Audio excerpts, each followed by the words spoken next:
سلطت صحيفة لارثون الإسبانية الضوء على تطور منظومة الدفاع الجوي للقوات المسلحة الملكية بعد تسلمها النظام الدفاعي الجوي الإسرائيلي المعروف باسم بارك، مشيرة إلى أن المملكة أصبحت من البلدان القليلة في العالم التي تمتلك نظاماً دفاعياً جوياً مزود بتكنولوجيا متقدمة.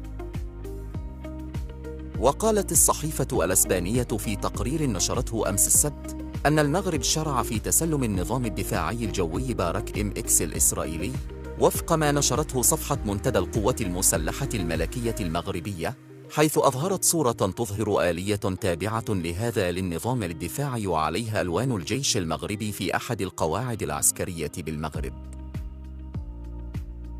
وكان المغرب قد تقدم بطلب امتلاك النظام الدفاعي خلال زيارة وزير الدفاع الإسرائيلي السابق بيني جانتس إلى العاصمة الرباط، حيث تم توقيع اتفاقية للدفاع. وفي هذا السياق قالت قناة 24 الإسرائيلية إن المغرب أصبح واحداً من الدول القليلة التي تمتلك مثل هذه التكنولوجيا المتقدمة، وهي تخطو خطوة أخرى في استراتيجيتها لتحديث ترسانتها الدفاعية.